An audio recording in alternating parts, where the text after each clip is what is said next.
اعوذ باللہ من الشیطان الرجیم بسم اللہ الرحمن الرحیم۔ حضرت عمر کے پاس ایک شخص آیا اور آ کے کہنے لگا، اے عمر، میں 2 سال بعد اپنے گھر آیا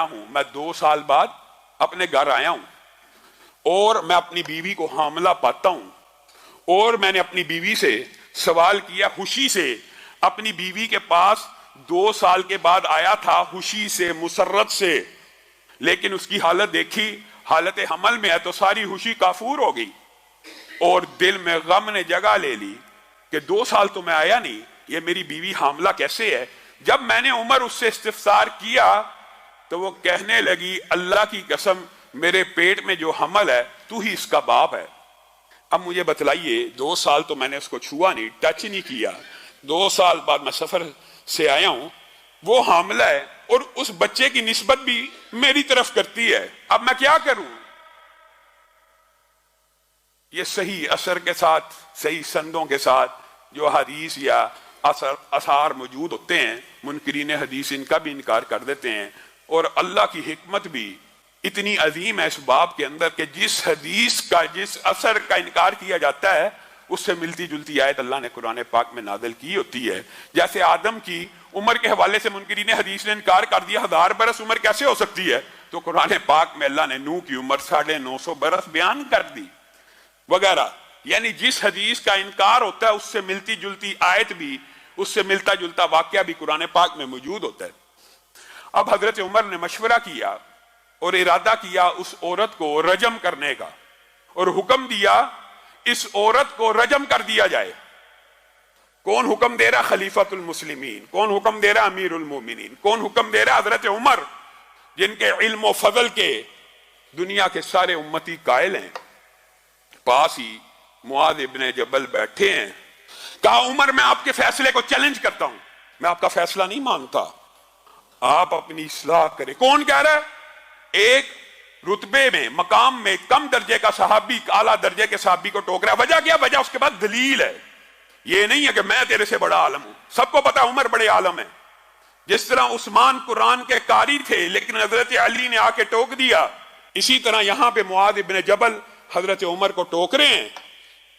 لیس لک علی ما فی بطنہا، لیس لک، اے عمر، لیس لک، آپ کے لیے نہیں ہے، علی ما فی بطنہا سبیل، آپ اس عورت کو رجم میں سزا دینا چاہتے ہیں، ٹھیک ہے، یہ ملزمہ ہے، مجرمہ آپ کی نظر میں، آپ اس کو سزا دیں تو دیں۔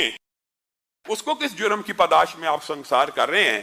رسول اللہ کے دور میں بھی ایسے واقعات ہوئے تھے، شبیبہ غامدی آئی تھیں، رسول اللہ نے وضع حمل کا انتظار کیا تھا، سزا لاگو کرنے سے پہلے وضع حمل کا انتظار کیا تھا، کیونکہ پیٹ میں جو بچہ وہ بھی ایک جان ہے۔ ہمارے معاشرے میں بھی یہ غلط العام مشہور ہے، جی بچہ پیٹ میں ہو، ڈاکٹر بتا دیتے ہیں اس کا برین ابھی پورا نہیں بنا، اس کے اعضاء بھی پورے نہیں بنے، علماء نے جی بعض علماء نے فتوے دیے ہیں جی اس کو ابارشن کر دیا جائے، اس کو قتل کر دیا جائے، اس کو ابارٹ کرنا جائز ہے۔ یہ آپ لوگوں نے خود کہانی بنائی ہوئی ہے، کسی عالم کا یہ فتویٰ موجود نہیں ہے، اور اگر موجود بھی ہے قرآن و سنت کے خلاف ہے۔ وجہ یہ ہے، زمین کے اوپر آنے کے بعد، دھرتی کی پشت کے اوپر بچہ جننے کے بعد بھی یہاں پہ کئی بزرگ ہیں جو معذور ہیں، کئی نوجوان ہیں جو معذور ہیں، کئی بزرگ ہیں جن کا دماغ کام نہیں کرتا۔ کیا کسی عالم دین نے یہ فتویٰ دیا جو بیمار ہے اس کو قتل کر دو؟ جس طرح دھرتی کی پشت کے اوپر کوئی بیمار ہے اس کا قتل کرنا حرام ہے، اسی طرح ماں کے پیٹ میں بچہ بیمار ہے اس کا قتل کرنا بھی حرام ہے۔ یہ آپ کو کسی نے مغالطہ ڈال دیا ہے کہ بیمار بچے کو قتل کر دیا جائے۔ کیوں کیا جائے؟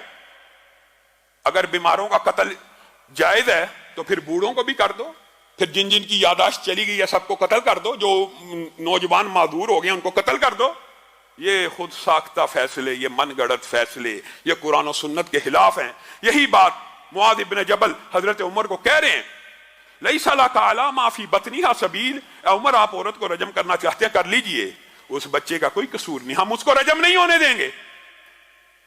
حضرت عمر رک گئے، اور کہا وضع حمل کا انتظار کیا جائے. عورت نے بچہ جنا، عورت نے بچہ جنا، اور صحیح سند میں موجود ہے جس وقت وہ بچہ جنا قد خرجت ثنایاہو، جس وقت وہ بچہ جنا گیا وہ اتنی بڑی عمر کا تھا کہ اس کے دانت نکل آئے ہوئے تھے، اس کے دانت نکل چکے تھے. اور باپ نے اس بچے کو دیکھا، کہنے لگا اللہ کی قسم، کعبے کے رب کی قسم، یہ تو میرے ہی جیسا ہے اور یہ میرا ہی بچہ ہے.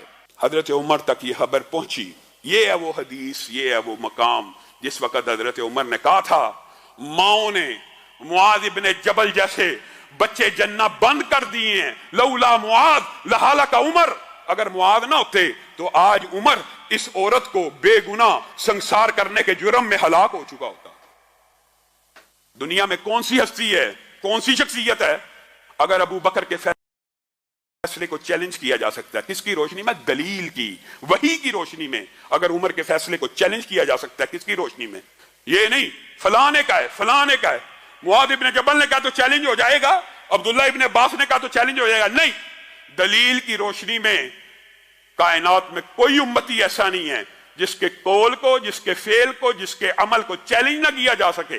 ہاں، چیلنج کرنے کے لیے دلیل ہونا ضروری ہے، اور دلیل اسلام میں وحی ہے، اور وحی کی دو ہی قسمیں ہیں، ایک اللہ کی آیت قرآن ہے اور دوسرا مدینے والے کا فرمان ہے. بس بات ختم، کلیئر، واضح بات ہے.